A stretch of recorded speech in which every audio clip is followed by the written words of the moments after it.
నమస్కారం. Home loan తీసుకున్నప్పుడు tax benefits రెట్టింపు చేసుకునే మార్గం ఉంటే బావుంటుంది కదా. చాలామందికి ఇలాంటి ఆలోచన వస్తుంది. అయితే ఈరోజు మనం రవి, స్నేహ అనే ఒక జంట కథ ద్వారా సరిగ్గా అదే చేసే ఒక స్మార్ట్ స్ట్రాటజీ గురించి తెలుసుకోబోతున్నాం. ఇది చాలామందికి తెలియని ఒక సీక్రెట్ అని చెప్పొచ్చు. హోమ్ లోన్ తీసుకున్న చాలామందిలో ఒక కామన్ మిస్కన్సెప్షన్ ఉంటుంది.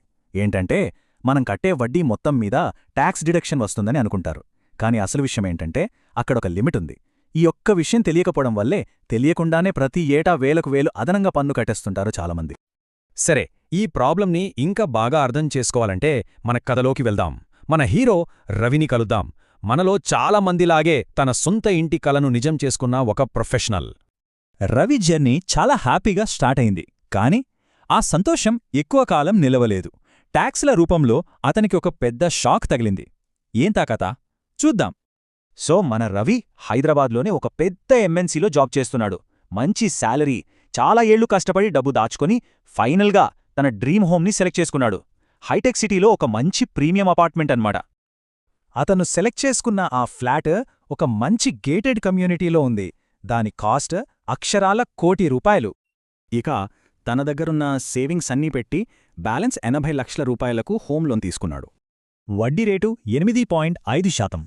అంటే జస్ట్ ఫస్ట్ ఇయర్లోనే అతను కట్టాల్సిన వడ్డీ ఎంతో తెలుసా? ₹6,80,000. చాలా పెద్ద అమౌంట్ గదా. ఇక రవి చాలా హోప్స్తో తన ఆడిటర్ దగ్గరికి వెళ్లాడు. ఏంటి, 6,80,000 వడ్డీ కడుతున్నాడు కదా, సో పెద్ద మొత్తంలో ట్యాక్స్ సేవ్ అవుతుందనుకున్నాడు. కానీ అక్కడే అసలు ట్విస్ట్. ఆడిటర్ చెప్పారు, రూల్స్ ప్రకారం గరిష్టంగా 2 లక్షల వరకే క్లెయిమ్ చేసుకోగలరని. అంటే మిగిలిన 4,80,000 మీద తను ట్యాక్స్ కట్టాల్సిందే. ఇది అతనికి పెద్ద షాక్.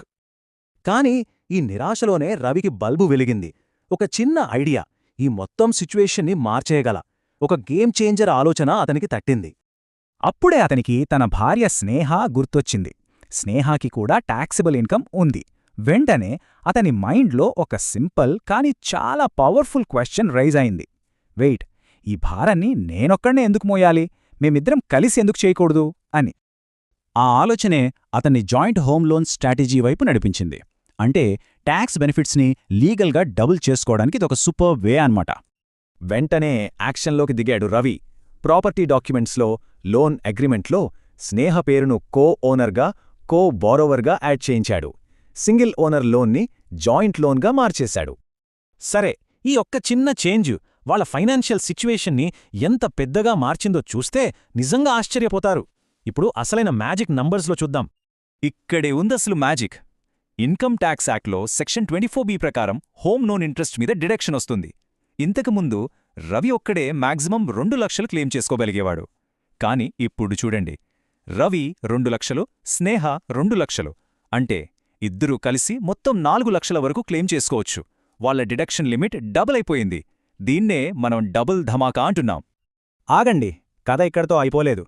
ఈ బెనిఫిట్ కేవలం వడ్డీకే కాదు, ప్రిన్సిపల్ అమౌంట్కి కూడా వర్తిస్తుంది. సెక్షన్ 80C కింద మనం తిరిగి కట్టే అసలు మీద కూడా డిడక్షన్ వస్తుంది కదా.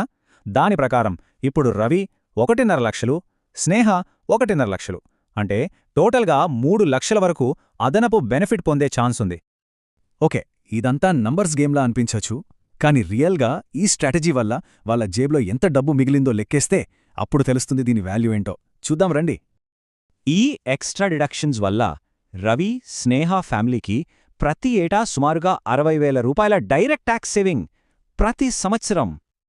ఇక దీని లాంగ్ టర్మ్లో చూస్తే, అంటే వాళ్ల 20 ఏళ్ల లోన్ టెన్యూర్ మొత్తం మీద లెక్కేస్తే, ఈ ఒక్క సింపుల్ ఐడియా వల్ల వాళ్లకు సుమారుగా 12 లక్షల రూపాయలు ఆదా అవుతుంది. ఊహించండి, 12 లక్షలు! ఇది చిన్న అమౌంట్ కాదు కదా. అయితే ఈ అద్భుతమైన బెనిఫిట్ని పొందాలంటే 3 చాలా ఇంపార్టెంట్ రూల్స్ ఉన్నాయి. వీటిని ఖచ్చితంగా ఫాలో అవ్వాలి. వీటిలో ఏ ఒక్కటి మిస్ అయినా సరే ఈ స్ట్రాటజీ వర్కౌట్ అవ్వదు. ఇది చాలా చాలా ముఖ్యం. బాగా గుర్తుపెట్టుకోండి. రూల్ నంబర్ 1, ఇద్దరి పేర్లు ప్రాపర్టీ డాక్యుమెంట్స్లో అంటే సేల్ డీడ్లో ఉండాలి. నంబర్ 2, ఇద్దరు లోన్ అగ్రిమెంట్లో కో బారోయర్స్గా ఉండాలి. ఇక మూడోది చాలా చాలా కీలకమైంది. ఈఎంఐ పేమెంట్స్ ఇద్దరూ కలిసి చేస్తున్నారనే ప్రూఫ్ ఉండాలి. దీనికి బెస్ట్ ఆప్షన్ ఒక జాయింట్ అకౌంట్ నుంచి ఈఎంఐ కట్టడం. ఈ 3 కండిషన్స్ తప్పనిసరి. ఇదంతా చూశాక ఒక ముఖ్యమైన ప్రశ్న వస్తోంది. ఇల్లు కొనే ఎంతోమంది కపుల్స్ వాళ్ల ఫైనాన్షియల్ ప్లానింగ్లో ఇంత పవర్ఫుల్ ఆపర్చునిటీని ఎందుకు వదిలేస్తున్నారు? దీని గురించి ఖచ్చితంగా ఆలోచించాల్సిన అవసరముంది.